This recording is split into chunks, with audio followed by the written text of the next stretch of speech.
president warns Russia will try and storm Kyiv tonight. His spokesman says Ukraine is ready to talk about a ceasefire. Well, Bradley Bowman is Senior Director of the Center of Military and Political Power at the Foundation for Defense of Democracies, where he focuses on US defense strategy and policy. Thanks a lot for coming on, Bradley. Would you agree that Ukraine's defense has improved pretty markedly in the last few years? I think that's indisputable. You know, there were some legitimate criticisms of the Ukrainian military in the 2014 timeframe. I think it's dramatically improved since then. And let's not forget that they've also been combat hardened since that time because they've been fighting the Russian-backed separatist movement in the Donbass. And so this is a better military that has combat experience. And my review of history tells me you should never underestimate the will and strength of a free people defending their homeland.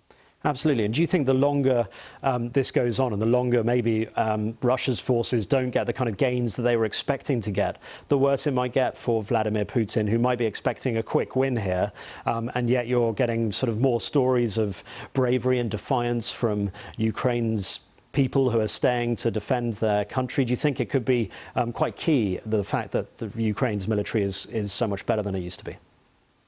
I think it is key, but I think the sad truth is, sad from my perspective, is that the Russian military has also undertaken a massive military modernization effort. The Russians are much better than they were in 2008 when Russia invaded Georgia. And as your viewers know, they still occupy parts of Georgia. So that, you know, on every metric of military power, the Russian military is superior to the Ukrainian military.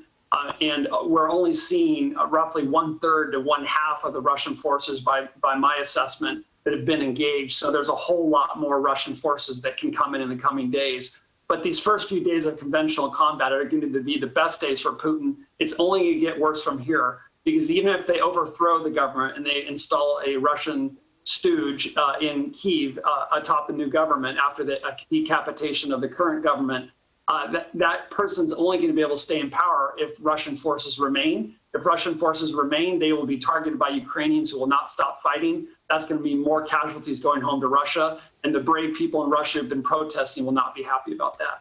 In your opinion, what do you think NATO and the US should be doing at this point? I've been arguing for a long time, at least since January, that the United States, working with our allies and partners, should be moving heaven and earth to get Ukraine the means to defend itself. I believe the Biden administration's movement in that direction was slow in starting. It's been significant since then. I applaud that, but it's been belated and insufficient. We saw the Ukrainian defense minister pleading, I think that's the right word, for additional Javelin anti-tank missiles, for more Stinger shoulder-launched missiles to take on aircraft. We know in the early stages, the Russians will rely on missiles. Increasingly, we're going to see rotary wing and fixed wing aircraft coming in. That's when they're going to want these Stinger missiles. I think this is a decisive moment in the contest between freedom and authoritarianism. And I think we fail to help the Ukrainians at our own peril.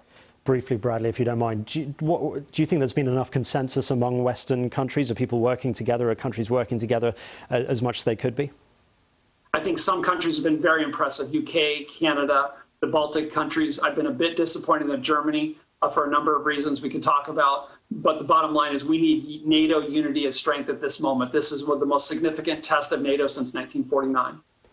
Well, it's going to be really interesting to see what happens. And you mentioned Germany there. Obviously, they started with the Nord Stream 2 announcement that was obviously very positive for a lot of countries. But then more recently, it's shown maybe a little bit how dependent on Russia it is. Bradley Bowman, I'm afraid that's all we've got time for. But thank you so much indeed for bringing us your thoughts there. Bradley Bowman live there in Washington. Thank you.